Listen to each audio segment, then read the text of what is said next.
banyak tuh. Itu sih enggak apa dulu, Mik. Assalamualaikum warahmatullahi wabarakatuh. Waalaikumsalam warahmatullahi wabarakatuh. Waalaikumsalam warahmatullahi wabarakatuh. Bagaimana Bapak Ibu semuanya sehat? Alhamdulillah.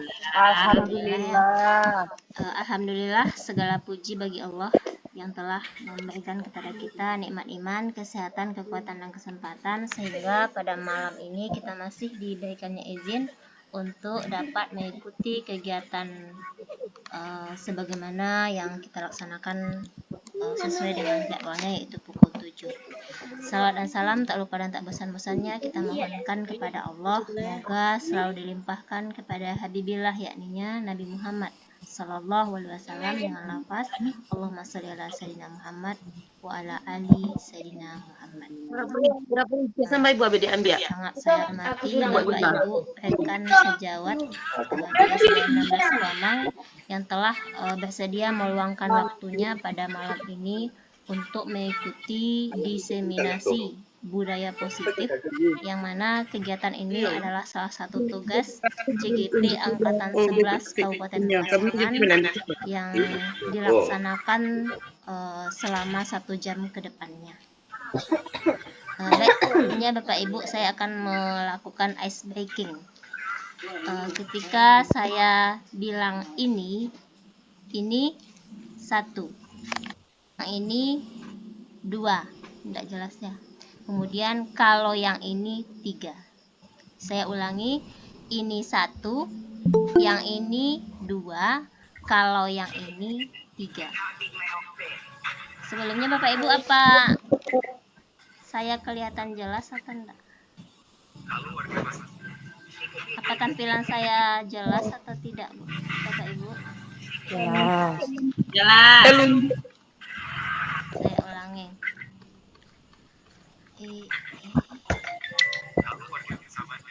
Jarinya kurang jelas, Bu. Iya. Ini 1, yang ini 2, kalau yang ini 3. Ya, saya ulangi. Ini 1, yang ini 2, kalau yang ini 3. Oke. Semuanya boleh di open mic, buka mic-nya. Ini satu, yang ini 2, kalau yang ini 3, ini 3, ini 1, Ya. kalau yang ini kalau yang ini nampak dong. nampak. Saya ulangi, ini 1, yang ini 2, kalau yang ini 3, 3, ini 4, 4, yang ini 2, 5, kalau yang ini 3. 6. Jadi yang mana jawabannya yang betul Bapak Ibu? Ini 1, kalau yang ini 1, kalau ini 2, kalau yang ini 3. Oh iya. Setiap saya mengatakan ini berarti jawabannya 1. Yang ini jawabannya 2. Kemudian kalau yang ini jawabannya 3. Oke.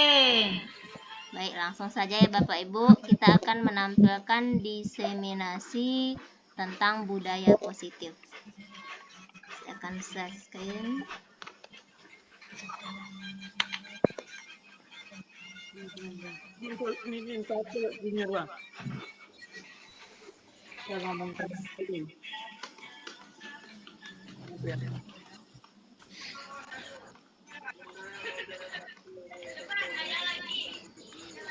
Sudah mungkar dua. Bagaimana Bapak Ibu, sudah kelihatan jelas belum?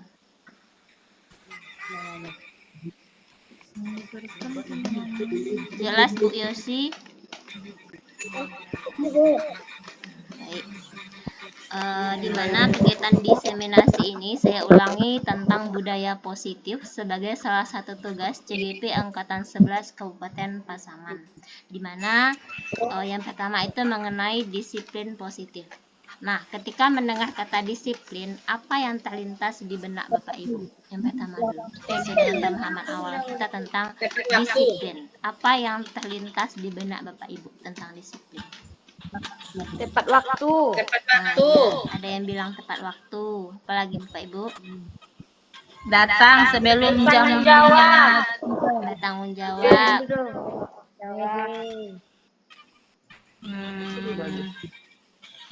Dan mungkin banyak jawaban lainnya mengenai disiplin ya. Kita lihat. Ada mungkin yang menjawab disiplin itu berkaitan dengan tata tertib, kemudian kepatuhan. Ada juga tadi yang menjawab tanggung jawab, datang tepat waktu dan sebagainya. Itu tentang disiplin yang kita pahami. Nah, kita lihat selanjutnya. Disiplin ini asal katanya dari bahasa Latin disciplina yang artinya sebetulnya adalah belajar.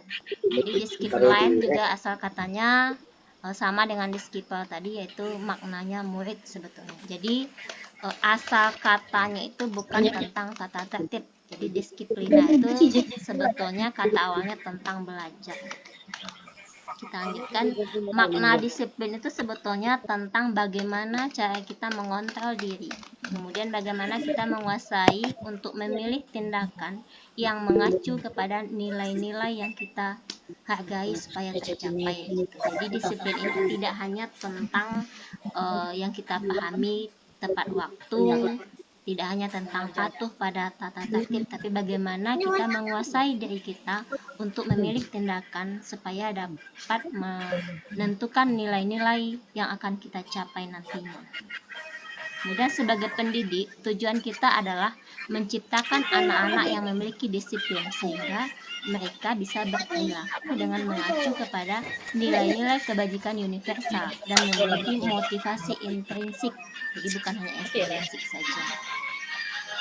Kemudian perilaku manusia itu kan dilatar belakangi oleh dua motivasi, ada yang ekstrinsik dan ada yang intrinsik. Kalau yang X itu yang kita pahami motivasinya itu datang dari luar, sedangkan intrinsik itu betul-betul datang dari dalam atau kehendak pribadinya. Dimana sesuai dengan levelnya, kalau motivasi ekstrinsik itu di level 1-nya yaitu menghindari rasa sakit. Kemudian yang level 2-nya mendapatkan penghargaan. Kemudian lanjut ke level 3 sudah berada pada motivasi intrinsik yaitu menghargai diri sendiri.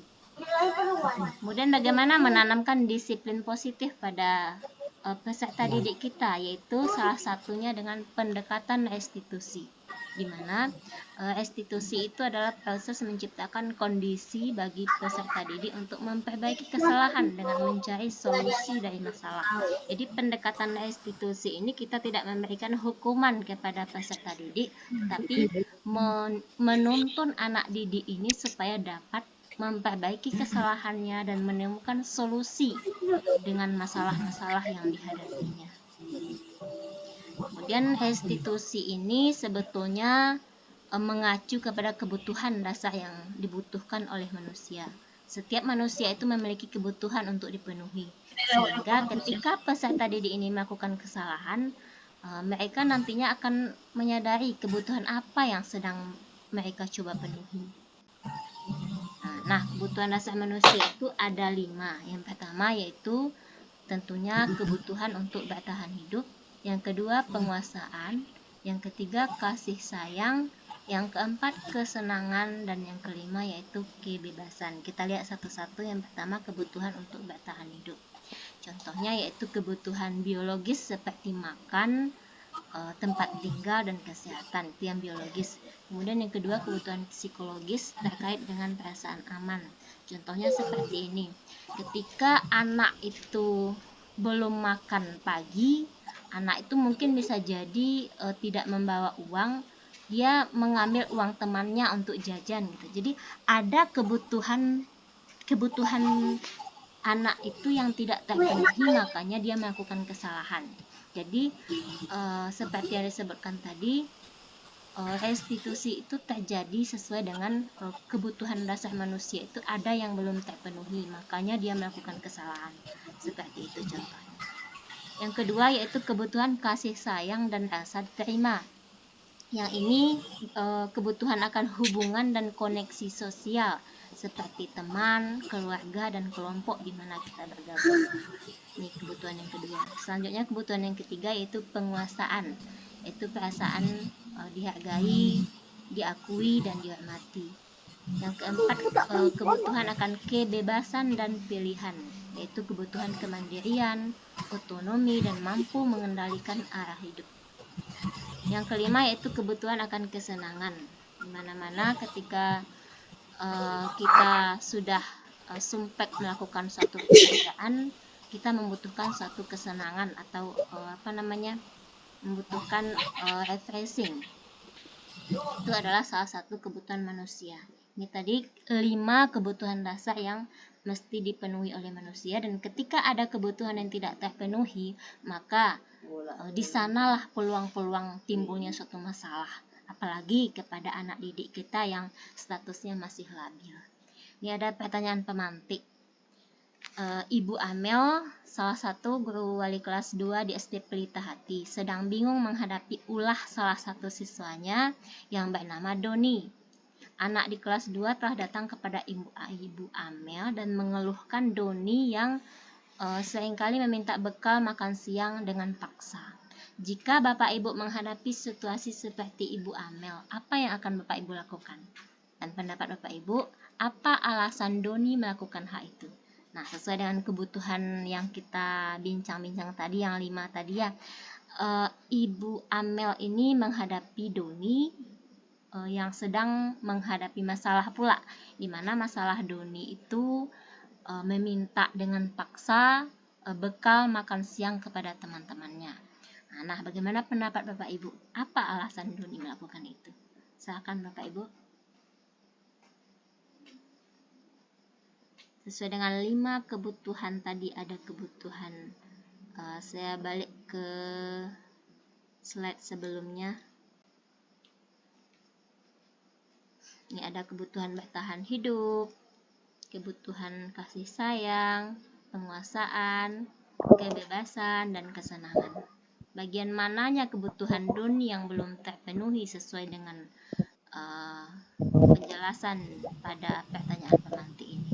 Kebutuhan bertahan hidup. Nah, ya, betul sekali Ibu Neti, bahwa Doni ini sebetulnya belum terpenuhi kebutuhannya untuk bertahan hidup, yaitu belum makan, sehingga dia memaksa teman-temannya dan meminta bekal makan siang dengan paksa kepada teman-temannya seperti itu.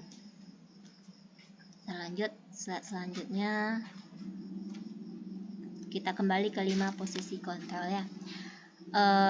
Ada sebagai penghukum, posisi kita sebagai pendidik ini ada sebagai penghukum, ada sebagai teman, pembuat merasa bersalah, kemudian pemantau dan manajer. Ini 5 posisi kita. Nah, di level yang paling tinggi itu posisi kita adalah sebagai manajer, dan level paling bawah itu posisi kita adalah sebagai penghukum. Nah, di mana posisi kita? Kita lihat dulu penjelasannya. Di mana penghukum ini ketika kita posisi sebagai pendidik ya. Contoh kata-katanya seperti ini. Patuhi aturan saya atau awas. Nah, tuh salah satu contohnya. Kita masih berada pada level penghukum. Kita lanjut yang kedua. Pembuat merasa bersalah. Ini level kedua. Apa kata-kata yang kita sampaikan kepada anak yang bermasalah? Contohnya, ibu kecewa sekali dengan kamu. Berapa kali ibu harus memberitahu kamu? Nah, ini ketika kita memberikan kata-kata itu kepada anak, maka anak ini akan merasa bersalah begitu. Ini masih di level kedua, tapi di atas penghukum. Yang ketiga, ketika anak menghadapi masalah, kata-kata yang kita sampaikan, ayo bantulah demi ibu ya. Ayo ingat, tidak bantuan ibu selama ini. Ya sudah, kali ini tidak apa-apa, nanti ibu bereskan. Ini menganggap siswa itu seperti teman dekat begitu. Ini masih di level ketiga. Lanjutnya level keempat yaitu pemantau. Contohnya, ketika siswa menghadapi masalah, langsung kita hadapkan, tata tertib kita seperti apa yang telah kamu lakukan, sanksi dan konsekuensinya apa. Jadi kita langsung sesuai dengan tata tertib sekolah kita gitu. Kita langsung memberikan apa tata tertib kita, apa sanksinya, apa konsekuensinya. Kemudian yang kelima, ada posisi yang paling tinggi, yaitu level manager, di mana di sini posisi kita sangatlah betul-betul dihormati begitu. Kata-katanya seperti ini. Apa yang kita yakini? Apakah kamu meyakininya? Apakah kamu bersedia memperbaikinya? Jika kamu memperbaiki ini, hal ini menunjukkan apa? Apa rencana kamu untuk memperbaiki ini? Jadi kita menanyakan solusinya, sehingga anak ini akan memberikan solusi yang betul-betul datang dari keinginan dia gitu. Bukan kita yang menyampaikannya, kita hanya menuntunnya untuk dapat menemukan solusi. Nah, solusi ini datangnya dari anak, bukan kita begitu. Kita hanya menuntunnya. Kemudian bagaimana menanamkan disiplin positif pada anak? Ya, salah satunya tadi dengan pendekatan restitusi. Jadi ketika anak ini membuat salah, misalnya salah dalam melakukan refleksi, maka tentang untuk memperbaiki kesalahannya, mereka melakukan sesuatu sehingga mereka menjadi pribadi yang lebih baik dan menghargai diri gitu. Jadi ada perbaikan dengan kesalahan tersebut, tidak hanya memberikan hukuman, tidak hanya melakukan pendekatan, tetapi juga dengan memperbaiki kesalahan dan menemukan solusi atas masalahnya. Itu tadi pendekatan restitusi. Nah, pendekatan restitusi ini ada 3 langkah sesuai dengan langkah yang 3 itu namanya segitiga restitusi. Langkah yang pertama yaitu menstabilkan identitas. Contohnya siswa yang bermasalah, kita stabilkan dulu kondisinya. Ada anak yang tidak piket misalnya, atau ada anak yang telat, kita akan mengatakan kepada anak tersebut bahwa kesalahan telat itu adalah hal yang biasa, mungkin sekali-kali, tapi kamu bukan satu-satunya yang pernah melakukan kesalahan. Kita stabilkan dulu kondisinya, jangan kita langsung memvonis bahwa kesalahan dia itu betul-betul tidak bisa lagi diperbaiki gitu, tapi kita menstabilkan kondisinya. Kemudian yang kedua, kita validasi tindakannya, bahwa tindakannya yang dia lakukan tersebut betul-betul salah. Bagaimana kata-katanya? Misalnya, kamu tentu punya alasan mengapa melakukan kesalahan. Adakah cara yang lebih efektif untuk mendapatkan apa yang kamu butuhkan? Itu tahap yang keduanya. Jadi kita memvalidasi bahwa tindakannya itu salah. Yang ketiga, menanyakan keyakinan. Keyakinan kelas apa yang telah kita sepakati? Misalnya yang telat tadi kan, kita tanya bahwa keyakinan kelas atau kesepakatan kelas kita tidak boleh telat atau datang tepat waktu gitu. Jadi kenapa kita tidak patuh pada keyakinan kelas kita? Nah, kamu ingin menjadi anak yang seperti apa? Kemudian kita tanyakan lagi solusinya. Jika besoknya akan melakukan hal yang sama, apa solusinya begitu. Jadi kita menggali solusi dari anak ini dengan menanyakan keyakinan kelas tersebut. Jadi tidak langsung mencap bahwa anak itu salah langsung, tapi ada tahapannya dengan 3 tahapan tadi, yaitu menstabilkan identitas, validasi tindakan yang salah, dan yang ketiga yaitu menanyakan keyakinan. Contoh kasus yang pertama ya.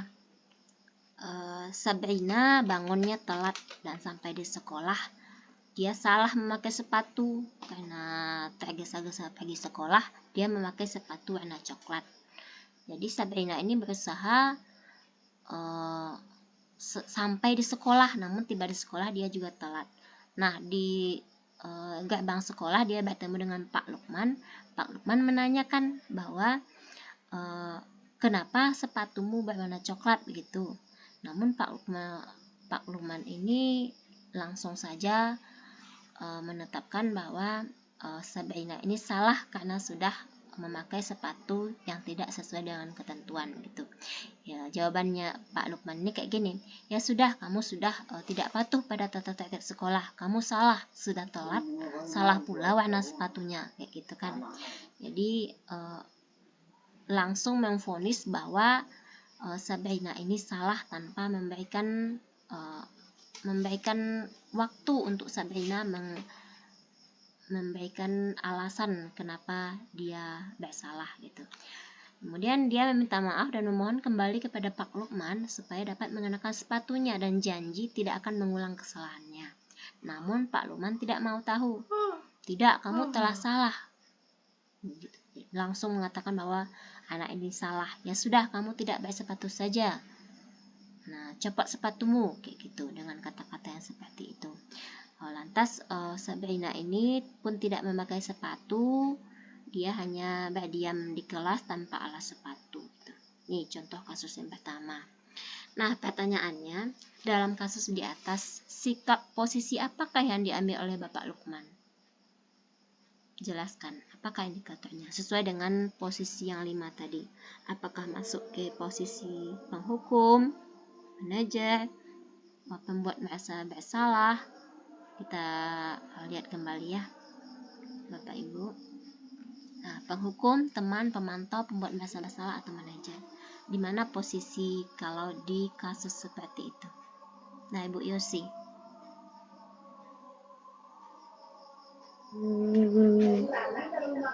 Menurut saya penghukum. Iya, tepat sekali bahwa yang dilakukan Pak Lukman itu adalah di level 1.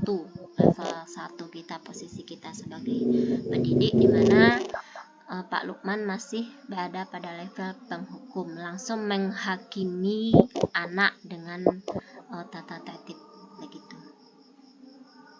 Kita lanjutkan. Ini ya, pemberi hukuman.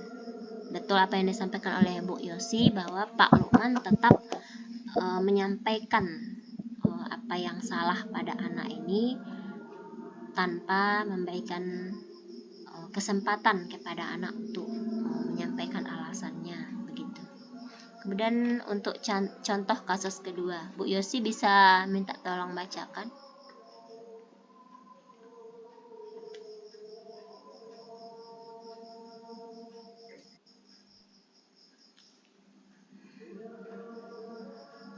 Bu Yosi bisa minta tolong bacakan.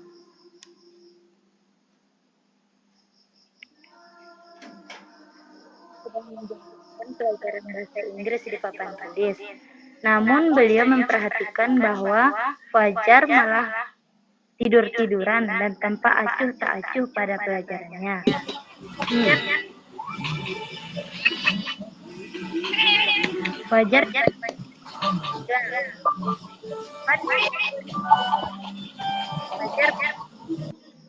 Fajar pun tampak malas-malasan maju ke depan. Dan sesampai di papan tulis, Fajar hanya diam terpaku sambil memegang buku bahasa Inggrisnya dan memainkan spidol di tangannya. Ayo Fajar, makanya jangan tidur-tiduran. Lain kali perhatikan. Sudah sana, duduk kembali. Kira-kira siapa yang bisa? Fajar pun kembali duduk di bangkunya. Hal seperti ini sudah sering kali terjadi pada Fajar, seperti tidak memperhatikan, acuh tak acuh, dan nilai-nilainya pun tidak terlalu baik untuk pelajaran bahasa Inggris. Pada saat ditegur ibu guru, Ibu Dani, Fajar hanya menjawab, "Tidak tahu, Bu." Ibu Dani pun menjawab lirik, "Gimana kamu Fajar? Kamu tidak kasihan sama ibu ya? Ibu sudah capek-capek mengajar kamu. Tidak kasihan sama ibu." Fajar pun diam.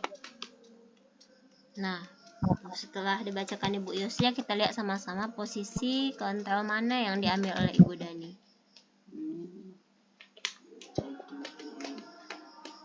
Kita lihat kembali. Bu Neti.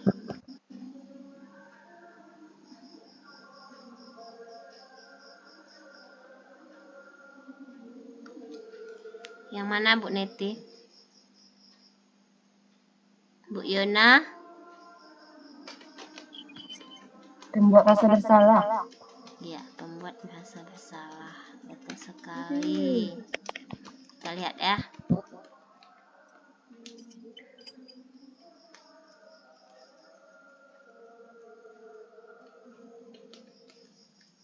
Nih, membuat merasa bersalah. Contoh kasus ketiga, kita lihat lagi. Bu Patul, minta tolong bacakan.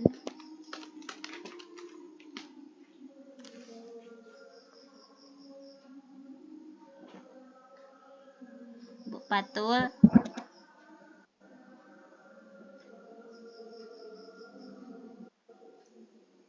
Bu Patul. Mungkin lagi di imit, Bu. Baik, kita bacakan. Anto dan Dino sedang bermain bersama di lapangan basket dan tiba-tiba terlihat dalam sebuah pertengkaran adu mulut. Dino pun menjadi emosi dan mengadakan kontak fisik. Menarik ke meja Anto sampai 3 kancing bajunya terlepas. Pada saat itu, guru piket langsung melerai dan membawa ke ruang kepala sekolah. Ibu Suti sebagai kepala sekolah berupaya menenangkan keduanya. Dino, sepertinya kamu saat ini sedang marah sekali. Mendengar itu, Dino pun bercerita tentang kekesalan hatinya.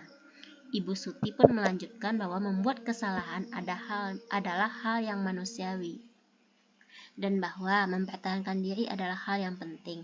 Namun, meminta Dino memikirkan cara lain yang mungkin lebih efektif karena saat ini Dino berada di ruang kepala sekolah. Kemudian Ibu Suti melanjutkan bertanya tentang keyakinan sekolah yang disepakati. Apakah Dino bersedia memperbaiki kesalahan yang telah dilakukannya? Kemudian Dino pun mengangguk. Kemudian Ibu Suti balik bertanya, hal apa yang bisa dilakukan Dino untuk memperbaiki masalah? Anto menjawab, saya perlu kancing saya diperbaiki, Bu. Ibu saya akan marah kalau melihat kancing baju saya sampai copot 3 kancing. Ibu Suti pun kembali bertanya kepada Dino, apakah yang akan dia lakukan untuk menggantikan 3 kancing Anto yang lepas? Dino berpikir kemudian menjawab, wah tidak tahu Bu, saya lem kembali mungkin ya Bu. Ibu Suti kemudian menanggapi, kalau dilem akan mudah terlepas kembali Dino. Bagaimana kalau kamu menjahitkan saja? Bersediakah kamu? Dino tampak ragu dan menanggapi, menjahit? Mana saya tahu bagaimana menjahit Bu. Ibu Suti melanjutkan, apakah kamu bersedia belajar menjahit? Dino berpikir, memandang ke meja Anto dan menanggapi, ya, yang mengajari saya siapa Bu? Dengan cepat Ibu Suti menjawab, Pak Irfan. Dino kembali diam sejenak memandang ke meja Anto yang tanpa kancing. Dan Dino akhirnya mengangguk tanda menyetujui dan sepanjang siang itu Dino belajar menjahit dan memperbaiki kemeja Anto. Kemudian kedua anak laki-laki tersebut, Dino dan Anto, pada jam pulang sekolah sudah bercengkrama dan bersendagurau kembali. Jadi sesuai dengan kasus yang ketiga ini, posisi mana yang diterapkan oleh Ibu Suti, Bapak Ibu? Manajer. Ya, di posisi. Nah, ini langkah-langkahnya sesuai dengan yang dijelaskan tadi. Ibu Suti mengambil posisi sebagai manajer, di mana dia mengajukan pertanyaan sesuai dengan yang ada dalam segitiga restitusi tadi. Dia menstabilkan identitas terlebih dahulu, kemudian memvalidasi tindakan Dino yang salah, dan selanjutnya melakukan pertanyaan-pertanyaan dengan meyakinkan kepada Dino begitu.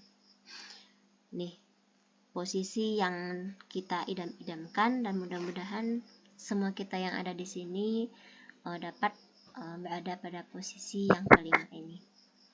Selanjutnya yaitu membuat keyakinan kelas. Nah, sebagaimana yang kita ketahui, keyakinan kelas dan mungkin sebagian kita sudah membuat di kelas bersama dengan anak didik kita, yaitu tentang keyakinan kelas. Sebelum keyakinan kelas itu mungkin namanya kesepakatan kelas dulu. Nah, pertanyaannya, apakah peraturan kelas sama dengan keyakinan kelas? Bagaimana jawabannya? Apakah sama? Bu Neti?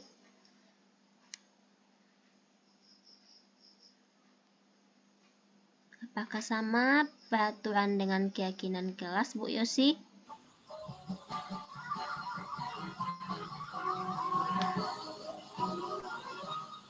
Bagaimana? Tidak. Tidak. Tidak ya Bu Neti ya. Dengan Kalau kita lihat bedanya. Keyakinan kelas. Keyakinan kelas itu adalah kesepakatan kelas yang merupakan seperangkat nilai, prinsip, dan harapan bersama yang ingin dicapai oleh semua anggota kelas. Nah, tujuan kesepakatan kelas itu adalah membangun lingkungan belajar yang positif, kolaboratif, dan berpusat pada peserta didik. Nah, keyakinan kelas ini sangat beda dengan peraturan. Kalau keyakinan ini dibuat bersama-sama dengan disepakati oleh semua warga kelas, baik itu guru kelas maupun peserta didik. Beda dengan peraturan kelas yang membuat hanya satu pihak saja. Misalnya guru kelas saja yang membuat, jadi ada bedanya ya. Kemudian keyakinan kelas ini memiliki beberapa ciri khas. Yang pertama, pertanyaan keyakinan kelas dibuat dalam bentuk kalimat yang positif. Contohnya kayak gini, tidak boleh datang terlambat. Itu kan kata-kata tidak itu bukanlah kalimat positif, makanya diganti dengan hadir tepat waktu. Kemudian misalnya tidak boleh membuang sampah sembarangan, itu masih dalam bentuk kalimat yang negatif, diganti membuang sampah pada tempatnya gitu. Jadi setiap keyakinan kelas itu dibentuk dengan kalimat-kalimat yang positif sehingga anak itu akan menangkapnya dengan positif juga gitu. Kemudian yang kedua, bersifat demokratis, dibuat bersama antara guru dan siswa, tidak hanya satu pihak saja seperti yang dijelaskan tadi. Yang ketiga, fokus pada perilaku yang diinginkan dan nilai-nilai yang ingin diwujudkan. Yang keempat, menumbuhkan rasa memiliki dan tanggung jawab pada setiap anggota kelas. Kenapa? Karena ketika kesepakatan kelas ini telah ditentukan, maka anak-anak ini akan melakukannya dengan tanggung jawab karena ini adalah kesepakatan, diinginkan bersama. Makanya tidak ada lagi rasa yang anak-anak yang tidak memiliki tanggung jawab. Begitu. Kemudian contoh keyakinan kelas itu ya. Kami meyakini bahwa sangat penting untuk menghormati semua orang dan barang milik orang lain. Kemudian kami meyakini bahwa sangat penting untuk mengerjakan segala pekerjaan atau mengikuti kegiatan yang telah ditugaskan. Kami meyakini bahwa sangat penting untuk merasa diterima pada satu kelompok dan saling peduli satu dengan yang lainnya. Jadi ada hormatnya, bekerjanya, diterima, dan dimiliki.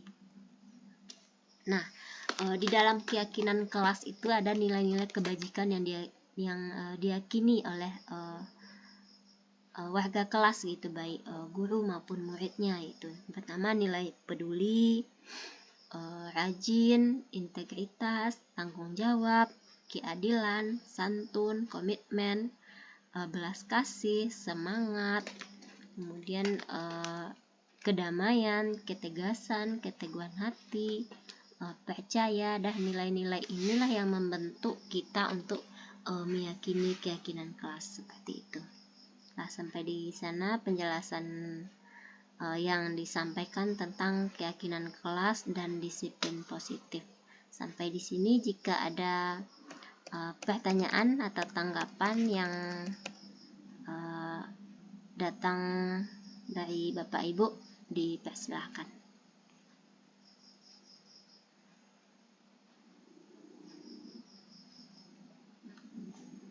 Bu Yosi, silakan mengajukan pertanyaan.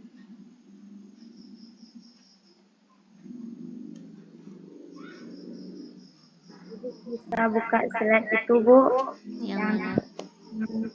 5. Kebutuhan atau posisi? Posisi, bukan. Posisi. Baiklah, terima kasih pada Bu Meza yang telah memberikan kesempatan untuk bertanya. Sebelumnya terima kasih Bu. Saya sebagai guru kelas Bu ingin bertanya bagaimana caranya supaya saya bisa berada di posisi manajer. Langkah apa yang bisa saya lakukan untuk berada di posisi manajer tersebut? Terima kasih. Ya, terima kasih kepada Ibu Yosi yang telah menyampaikan tanggapannya yang sangat hebat. Baik, sebetulnya 5 posisi ini dapat kita laksanakan sesuai dengan kondisi dan keadaannya gitu. Kita bisa menjadi penghukum kalau memang kondisinya tepat begitu. Kita juga dapat menjadi teman, menjadi pemantau, menjadi pembuat merasa bersalah begitu. Namun tentunya yang 4 ini sudah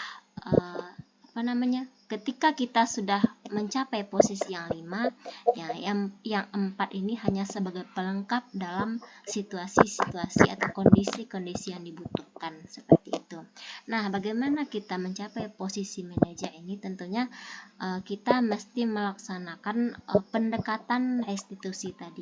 Nah, pendekatan restitusi seperti yang saya jelaskan sebelumnya, di mana pendekatan restitusi itu ada 3 langkah. Kita lihat dulu sesuai dengan segitiga restitusi, yaitu menstabilkan identitas, memvalidasi tindakan yang salah, dan ketiga menanyakan keyakinan. Jadi ketika siswa menghadapi suatu masalah, kita mencoba menerapkan segitiga restitusi ini, tidak langsung menjadi penghukum begitu. Contohnya kayak tadi kan ada siswa yang tidak piket atau ada siswa yang datangnya telat, kita langsung mencoba melakukan praktek segitiga restitusi kepada peserta didik. Contohnya kayak gini, siswa yang telat itu ya kita stabilkan identitasnya dulu dengan menanyakan misalnya bahwa kamu telat ini mungkin hal yang biasa kalau sekali-kali kayak gitu kan. Bukan hanya kamu saja yang pernah telat datang ke sekolah, ibu juga kayak gitu misalnya. Ini masih proses menstabilkan. Jadi kita terapkan dulu pelaksanaan segitiga restitusi ini. Nah, setelah distabilkan lanjut pada tahapan kedua, yaitu memvalidasi tindakan yang salah. Nah, tentunya dengan menanyakan alasan mengapa kamu telat begitu, apa penyebabnya. Mungkin siswa ini nanti menjawab bisa jadi karena telat bangun, atau mungkin karena main HP-nya kemalaman kayak gitu kan. Jadi kita menyatakan kepada anak ini bahwa tindakannya itu salah begitu. Jadi setelah kita stabilkan bahwa kesalahannya itu adalah hal yang biasa dilakukan sama dengan ibu mungkin atau sama dengan kita, kemudian kita langsung memberikan validasi kepada anak ini bahwa tindakannya itu salah. Nah, sesuai dengan alasannya tadi gitu. Alasannya main HP sampai malam-malam gitu sehingga bangunnya telat, datang ke sekolah pun telat. Kita validasi bahwa tindakannya itu betul-betul salah. Setelah distabilkan, divalidasi, kemudian tanyakan pada tahapan yang ketiga, itu menanyakan keyakinan. Nah, setelah kita menyepakati keyakinan kelas, tentunya ya kelas kita sebelumnya membuat keyakinan kelas lah dulu ya sebelum kita menerapkan segitiga restitusi ini. Pada tahap ketiga ini menanyakan keyakinan kelas apa yang telah kita sepakati.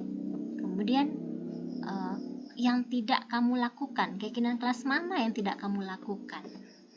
Jika kamu tidak melakukan keyakinan kelas ini, bagaimana teman-temanmu? Apakah mengganggu proses belajar misalnya ketika kamu telat itu? Kemudian nilai-nilai kebajikan tadi, kamu tidak tanggung jawab, kamu tidak melaksanakan tugas dengan baik, begitu misalnya. Jadi kita menerapkan segitiga restitusi ini sebelumnya tentu membuat keyakinan kelas terlebih dahulu. Jadi langkah-langkahnya seperti itu, kita lakukan penerapan segitiga restitusi ini kepada anak didik yang bermasalah. Namun sebelumnya dengan peserta didik kita di kelas, kita membuat keyakinan kelas terlebih dahulu. Mungkin demikian Ibu Yosi.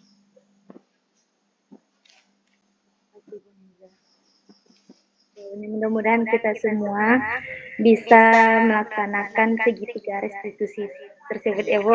Iya. Boleh silakan Bapak Ibu yang lain kalau ada tanggapan mungkin menambahkan atau menambah pertanyaan silakan. Bu Yuna, Bu Neti, Bu Patul.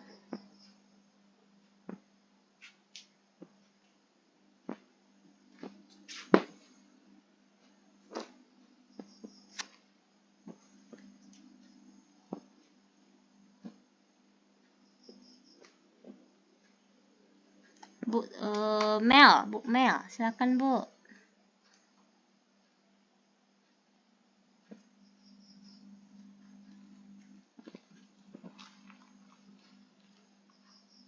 Mungkin sudah dipahami ya.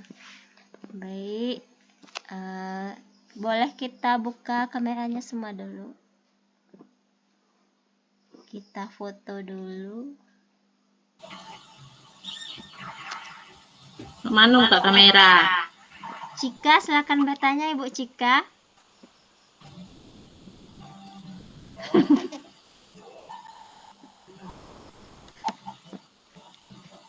Bu Net. Udah nampak kamera dong.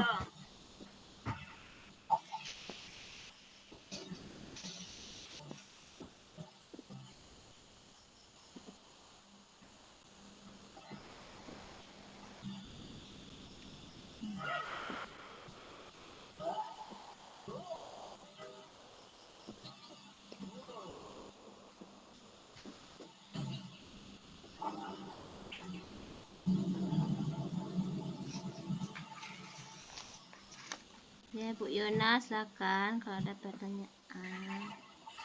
Pak Andi, Pak Yogi.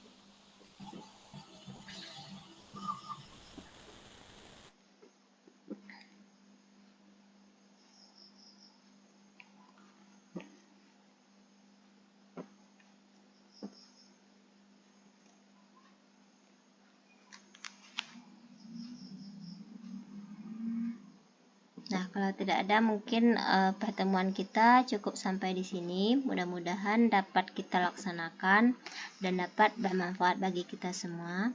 Mohon maaf atas segala kesalahan dan terima kasih banyak atas waktunya kepada Bapak Ibu. Mudah-mudahan Allah Subhanahu wa taala membalas segala amal ibadah kita. Kemudian dimudahkan segala urusan kita ya. Kemudian saya tutup dengan doa kafaratul majelis. Subhanakallahumma wa bihamdika, subhanakallahumma wa bihamdika, asyhadu an la ilaha illa anta, astaghfiruka wa atubu ilaik. Assalamualaikum warahmatullahi wabarakatuh. Waalaikumsalam warahmatullahi wabarakatuh.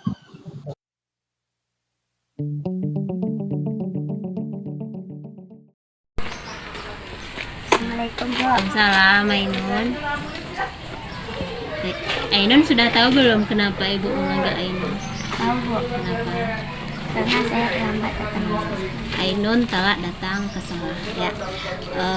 Kamu datang telat setelah Ibu tanyakan ke Bapak Ibu yang lain, ternyata Ainun tuh juga setiap pagi itu telat masuk ke kelas begitu ya Ainun. Kalau sama Ibu mungkin masih bisa memahami.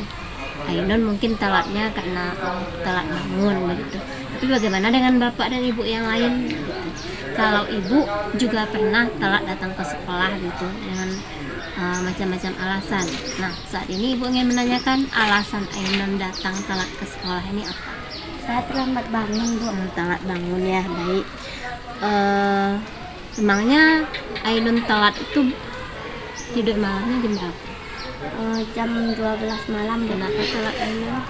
Karena main HP. Main HP ya. Baik Ainun, kamu masih ingat tidak keyakinan kelas kita? Masih Bu. Apa? Hadir tepat waktu. Hadir tepat waktu. Ainun telah tidak konsekuen dengan tidak meyakini keyakinan kelas kita ya. Ainun tadi pas kamu telat, bagaimana perasaannya pas masuk ke kelas? Saya jadi malu. Menjadi malu pas masuk ke kelas ya sama teman-temannya. Apalagi Ainun, kelas menjadi terganggu begitu ya Ainun ya. Nah Ainun, apa solusinya supaya besok itu kamu tidak datang telat lagi? Bangun lebih cepat. Nah, bangun lebih cepat ya. Kalau bangunnya lebih cepat, tentunya kamu tidak akan telat lagi dari sekolah. Kemudian malam-malamnya tidak main HP lagi malam-malam sampai pukul 12 ya Ainun ya.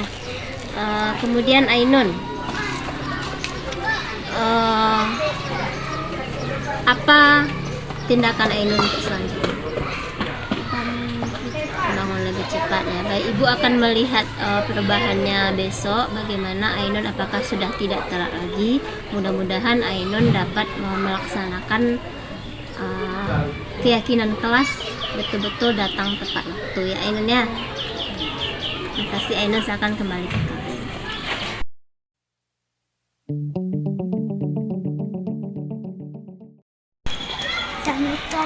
Salam, Kaila sudah tahu belum kenapa Ibu memanggil Kaila? Kenapa? Karena saya tidak ikut kelas. Karena tidak ikut kelas. Tadi Ibu masuk ke kelas, Ibu lihat suasana kelas sangat tidak nyaman, banyak sampah dan tidak bersih begitu. Jadi teman-teman bilang bahwa Kaila itu tidak melaksanakan piket kelas, dan teman-teman juga tidak ada teman Kaila ada yang tidak datang ke kelas ya. Kelas itu betul-betul tidak bersih begitu Kaila. Ibu bisa memaklumi alasan Kaila mungkin kenapa tidak ikut kelas, bisa jadi karena telat datang begitu kan. Ibu juga pernah melakukannya. Tapi bagaimana dengan teman-teman Kaila begitu? Teman-teman Kaila yang telah tiket tentunya tidak akan menerima alasan Kaila, karena Kaila itu setiap tiket itu tidak melaksanakan tiket kelas gitu. Jadi tentu Ibu menanyakan alasan Kaila, kenapa Kaila tidak tiket kelas? Saya tadi lapar Bu dan tidak sempat untuk ikut kelas. Setelah makan sudah Jadi kamu belum makan pagi di rumah ya, dan Kaila juga tidak cepat datang ke sekolah begitu ya. Kaila masih ingat tidak tentang kesepakatan atau keyakinan kelas kita? masih melaksanakan tiket kelas dengan penuh tanggung jawab. Melaksanakan tiket kelas dengan penuh tanggung jawab ya. Baik Kaila, kalau kamu tidak piket, bagaimana situasi di kelas dan bagaimana teman-teman Kaila? Kelas terlihat kotor Bu dan teman-teman protes Bu karena saya tidak bertanggung jawab. Nah, ya, Kaila sudah tahu ya bahwa kelas menjadi tidak bersih dan teman-teman juga protes pada Kaila ya. Baik Kaila, Ibu hanya ingin menanyakan bagaimana solusinya Kaila supaya minggu depan itu Kaila dapat melaksanakan tiket kelas. Saya akan hadir lebih awal ya. Jadi sebaik mungkin Kaila kalau piket itu datangnya lebih cepat, kemudian untuk makan pagi terlebih dahulu ya Kaila. Mudah-mudahan minggu depan Kaila dapat melaksanakan. Kapan Kaila mulai melaksanakan bisa Kaila? Mulai minggu besok ya, kita lihat. Mudah-mudahan minggu besok Kaila dapat melaksanakannya dengan penuh tanggung jawab ya Kaila. Baik, kita akan masuk ke kelas. Terima kasih Kaila.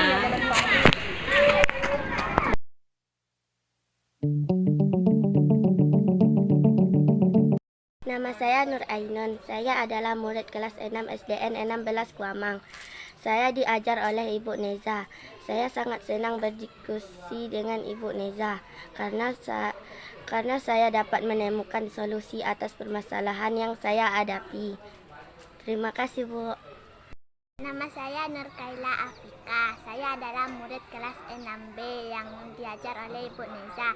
Saya sangat senang berdialog dengan Ibu Neza. Saya mendapatkan solusi dari permasalahan saya. Terima kasih Bu.